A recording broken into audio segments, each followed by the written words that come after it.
24 সালের 14 এপ্রিল পয়লা বৈশাখ আমি বাদশাবাসী দিয়েছিলাম।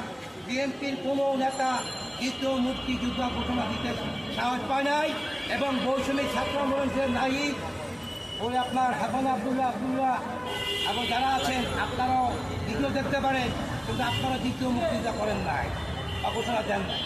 আপনার জুলাই মাসের 1 তারিখ থেকে 5ই আগস্ট তাকে বলা হয় 36শে জুলাই 22 জন রিক্সাওয়ালা মারা গেছে তালিকা আমার কাছে।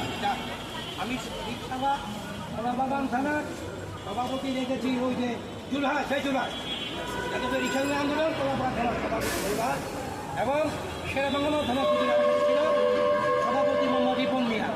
এই 2টা থানার কমিটি আরও 5টা দেওয়া আছে। আসলে 2 থানার লোকজন আমার ধরছে দিলেন, আপনার একটু কথা আপনার সাথে থাকবো সমস্যা নেই। কিন্তু আমরা এই বিএনপির কর্মী ক্রিয়ার সৈনিক একটা কথা বলতে চাই, যারা বিএনপি করে নেতা মেরে ঘরে ঘরে কর্মী মেরে বড় ভাগ্য ধরে নেতা হইল না, কর্মী হন কাঁধে দিব। এই যে দেখি চাঁদাবাদী সন্ত্রাসী শুরু হয়ে গেছে, দেখলাম জাকারিয়া হলো এখানে একটা মেরি কেলেঙ্কারি এটা ঝামেলা হয়েছে। কিন্তু একটা জিনিস কি কেন করবে? আরে বিএনপি তো ক্ষমতা আছে, নির্বাচন হয় না, আগের থেকে মারামারি চিকারি হামকারি শুরু করছেন কেন?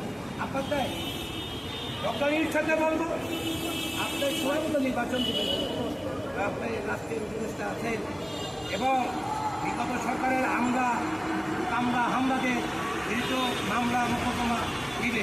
আমি এখনো বলতে চাই 71 মুক্তিযুদ্ধ সংগ্রাম পরিষদ কেন্দ্র কমিটির সাংগঠনিক সম্পাদক বর্তমান সভাপতি হিসেবে মৌসুমী ছাত্র আন্দোলনে এই 1 বছর হয়ে গেল, এদের পিছিয়ে অনেক আমদিকে ফেসিবাদ সরকারের হামলা হয় নাই।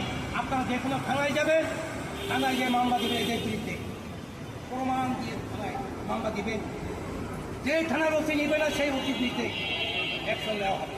একটা কথা বলতে চাই, ফেসিবাদ সরকার ছাত্র জনতা হত্যা করতে অল বিশ্বের মানুষ দেখেছে।